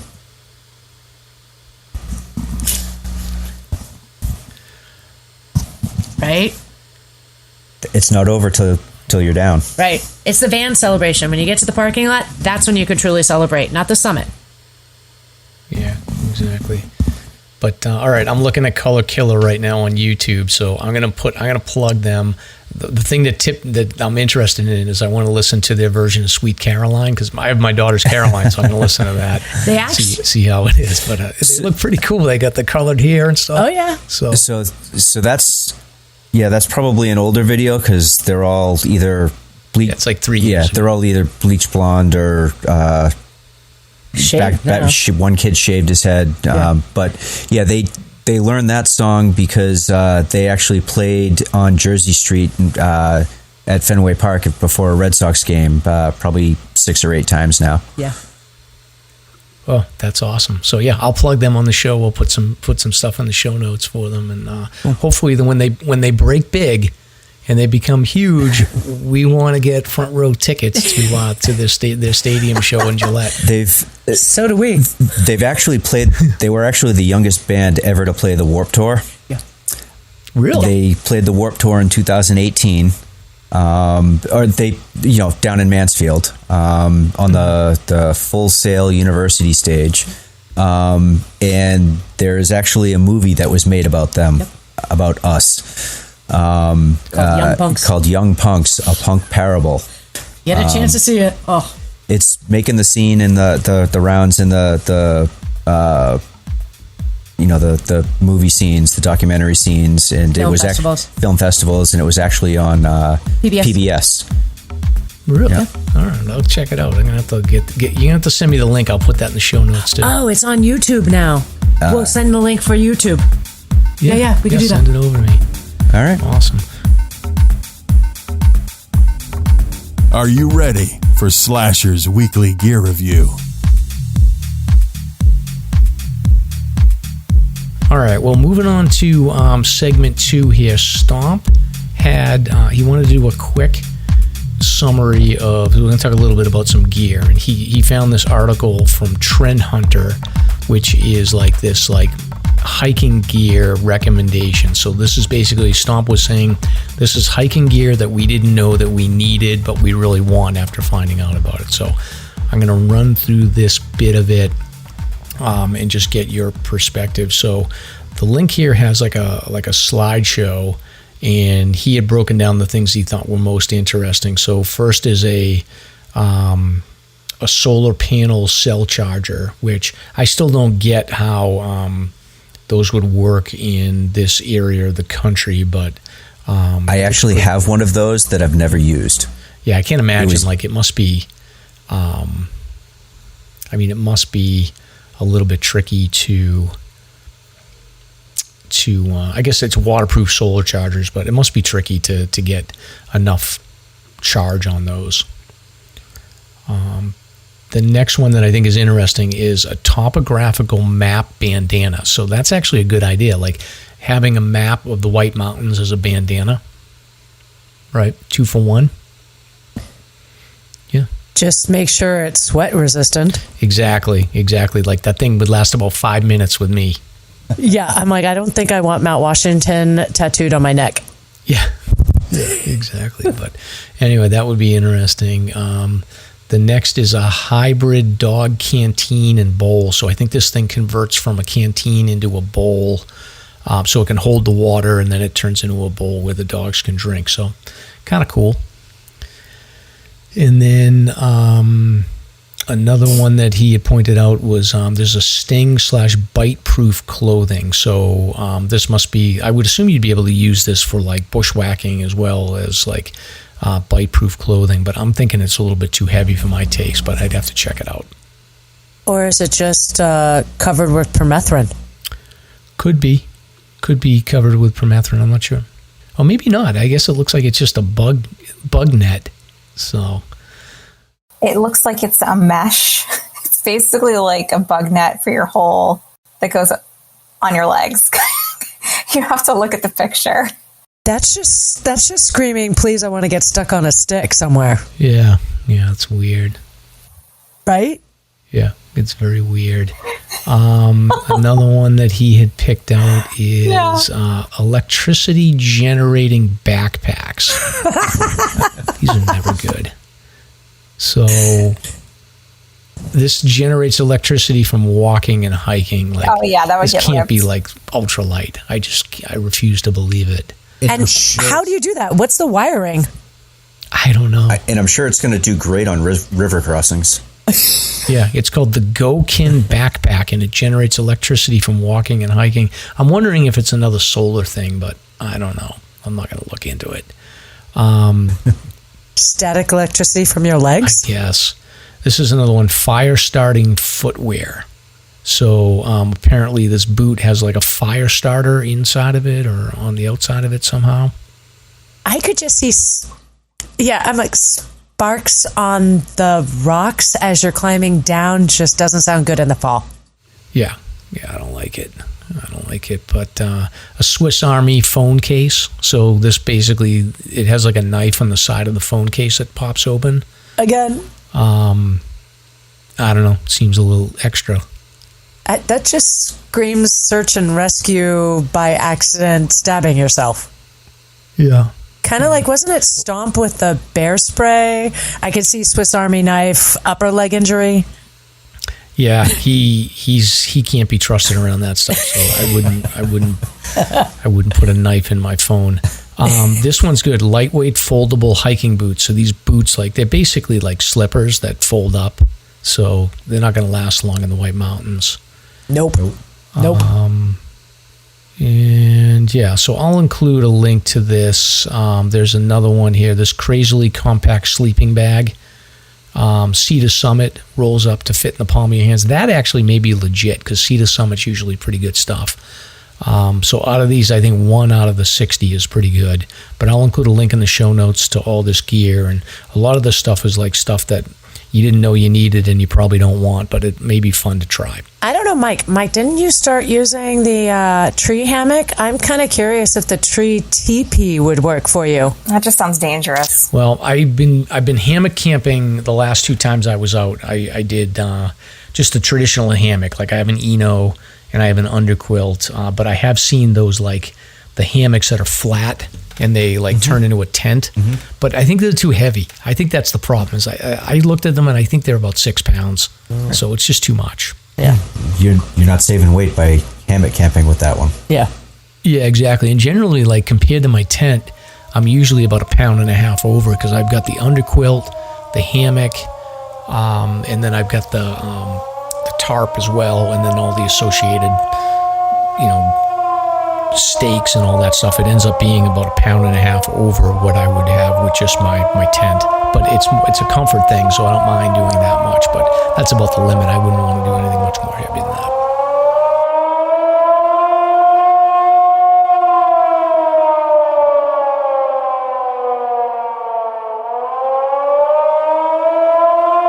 But all right, so moving on to our final segment here, recent search and rescue news. So we've got a couple of national stories here that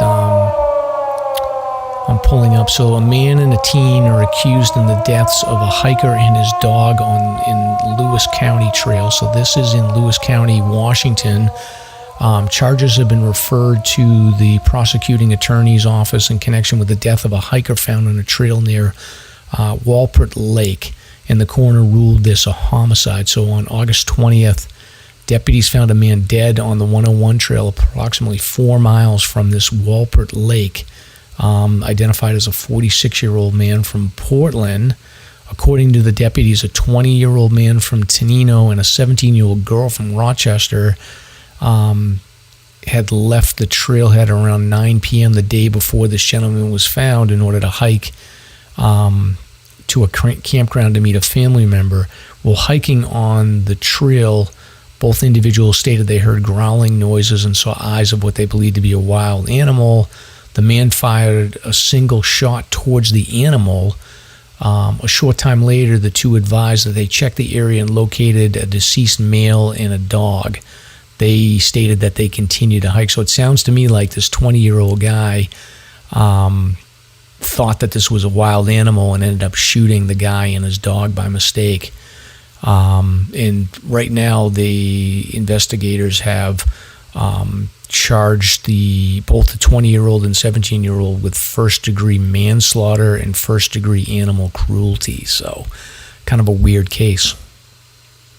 Or if you're going to shoot something, see what it is before you just go hike away from it. Yeah, it's very interesting. So, I don't know. This seems like there's going to be more to that story for sure, but we definitely need more. I guess just wear a headlamp so people know that you're a human. Or if you're going to shoot something, see what it is before you just go hike away from it. Yeah, exactly. It's kind of a crazy story. Next one is out of Phoenix, Arizona. So a hiker suffers a seizure and falls off a steep trail. So this was in Phoenix. So this guy was hiking on October 29th and had a seizure and fell. Gentleman was in his 30s. He fell off the north side of a trail around 4 p.m. He was with family members who called 911 when they noticed that he was experiencing a possible seizure and fell. When the crew made their way to the man, he was stable but wasn't able to move too much. So I guess he was taken down to the hospital. But we don't hear about this too much in the White Mountains, about people suffering from seizures, although sometimes we do hear these cases where people have medical emergencies, and it could very well be that they had seizures. But that must be kind of a scary situation to deal with on trail. And then next one is a national story, and then we'll move to local stuff. Disoriented hiker rescued after getting lost in Little Manatee River State Park. So this is in Florida. So in the middle of Little Manatee River State Park, a hiker called for help. This is in Hillsborough County, which I'm not sure how close that is to where I go. But apparently 2:30 in the afternoon, this gentleman called 911 saying he was dehydrated, didn't know where he was. They were able to use GPS from the hiker's cell phone to locate him. Sheriff's office found him deep in some brush off the trail. Gentleman was unable to walk out on his own, so they were able to, I guess, work with him. He was disoriented and had been without food and water for about 4 hours. They were able to airlift him out of the heavily wooded area and take him to a nearby hospital. So I don't know if you guys have ever hiked in Florida, but it's no joke down there. It's really like thick brush, and it's super hot in the, even in the cooler months, it just gets really hot. And it's not a great place to go because you can't get any high ground to figure out where you are if you don't know where you're going. I haven't done any hiking, but have spent a little bit of time down there. It's hot. Yeah. It's not a great place to go hiking. No. Great. So just moving on to local news. There's not much going on. There wasn't any hiking rescues, but there was a hunter that fell out of a tree stand. So I don't know the details here. I'm just looking up the article, but this happened around 8 in the morning. So I'm thinking that it wasn't a drinking accident. It might have just been a mistake. But 47-year-old guy from Rochester was climbing his tree stand, and he slipped and fell about 5 feet to the ground. I guess he was, he called 911 and was brought out by Stafford Fire and Rescue and then transported to the hospital. So be careful climbing up on those tree stands. Just because it's 8 o'clock in the morning doesn't mean it wasn't a drinking accident. That is true. It could have been that it was a continuation of the overnight. It's hard to drink all day if you don't start in the morning. That is true. And hunting is a sport where people do like to drink, I will say. They do. Yep. And then we're going to wrap it up with a nice story about a Massachusetts resident who got injured driving an ATV. And I believe there was no helmet on this one. So 61-year-old lady from Danvers, Mass. I guess she was not wearing a helmet at the time of the crash. She was crash traveling east on Newellbrook Road in a large group of these off-road RVs. And she said the sun was in her eyes, so she attempted to shield the sun and took one hand off the ATV steering column. And with one hand on the handlebar, she struck a rock, and I guess this ATV just veered off sharply, and because one of her hands was not on the handlebars, she was unable to control the vehicle and had a little bit of a crash. So they had to helicopter her out of there, and I don't think that she'll be doing that again. Yeah. But it's been quiet on the hiking stuff. We haven't seen much. I'm thinking that we are kind of past foliage at this point and that we probably will have a pretty slow November, but we'll see. It's going to be really warm this weekend, and there are a lot of leaves on the ground. Yeah, so just be careful. Lower leg injuries. Yeah, I noticed that, like, coming down from Blueberry, like, it was, like, a ton of leaves on the ground, and you can't see anything, like, the roots, rocks, whatever. If you're not used to, like, that terrain, like, you could definitely wipe out. And it's always on the down. It seems like it's always on the down because you get up, you celebrate, and you're like, oh, I got to get down. And you're tired by that point. And it's a lot harder. I think all hikers will agree. Down seems so much harder sometimes than up, even though you're complaining about going up. Down is so tough on knees and ankles. And when you can't see what you're doing, literally there's so many times where I'm like, sounds like a search and rescue. I'm crawling out if I fall. Yes. Yeah. Oh, no, you can join. You can come on the show and tell your story if you need a rescue. I don't want to be on the show for that reason. Yes. Yeah, exactly. All right. Well, thank you so much for joining us. Rebecca, do you want to plug are you still doing your fundraiser thing? You want to plug that? It's on I think it's linked on my link tree. I don't have the website on my tabs up, like on my computer. That's fine. I can dig it up. Well, I thank all of you for bearing with me without Stomp. It was a little weird not having Stomp here, but Rebecca, you saved the day. Thank God you were my wingman. Yay, Rebecca. Thank you. Yeah. You're welcome. Yeah. No problem. And Jake, Julie, it was so nice to talk with you. Very interesting stories. And thank you for having us. Thank you so much. Yeah, thank you. We'll have to do it again. And Jake, hit me up if you want to go hiking, you want to do the crazy stuff. I'm down with you. Sounds good. Okay, Sounds come good. on. Maybe I got to do one of them, huh? Okay, all right, you want to join us, but I have no tolerance for the like. Oh, let's stop and look at the flowers. Like, no, it's business. Let's go. All right, never mind. Awesome. All right, thank you. Thanks, Bye, Mike. guys. Thanks, Rebecca.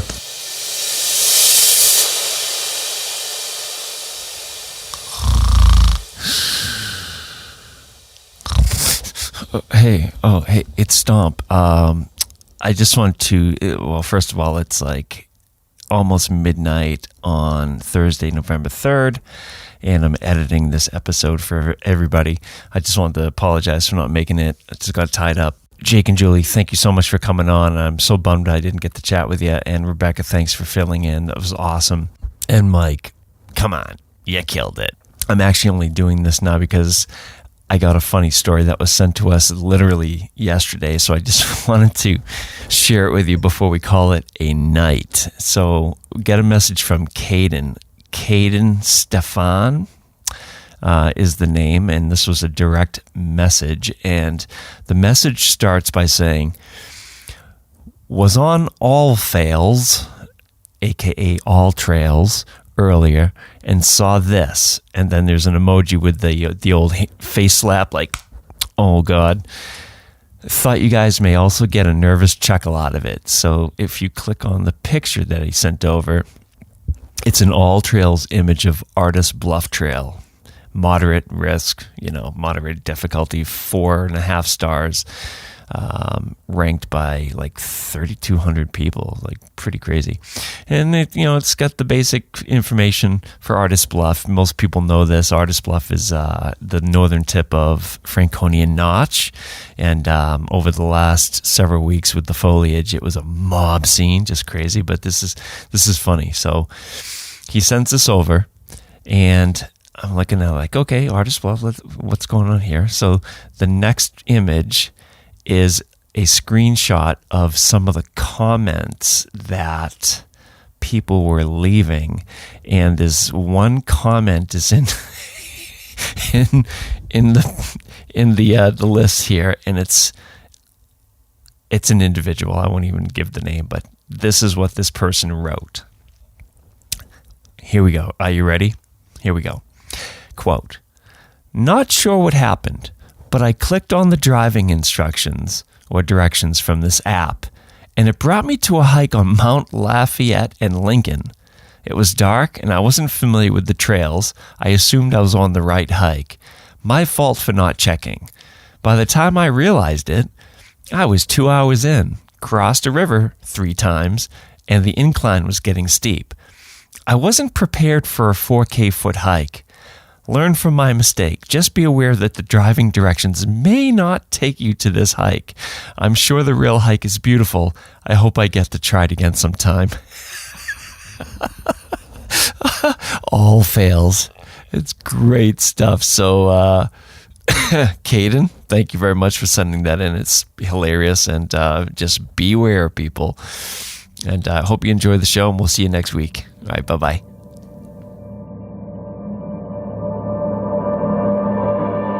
Thank you for listening. If you enjoyed the show, you can subscribe on Apple Podcasts, Spotify, Podbean, YouTube, or wherever you listen to podcasts. If you want to learn more about the topics covered in today's show, please check out the show notes and safety information at SLASRpodcast.com. That's SLASR podcast.com. You can also follow the show on Facebook and Instagram. We hope you'll join us next week for another great show. Until then, on behalf of Mike and Stomp, get out there and crush some mega peaks. Now covered in scratches, blisters, and bug bites, Chris Staff wanted to complete his most challenging day hike ever. Fish and Game officers say the hiker from Florida activated an emergency beacon yesterday morning. He was hiking along the Appalachian Trail when the weather started to get worse. Officials say the snow was piled up to 3 feet in some spots, and there was a wind chill of -1 degree.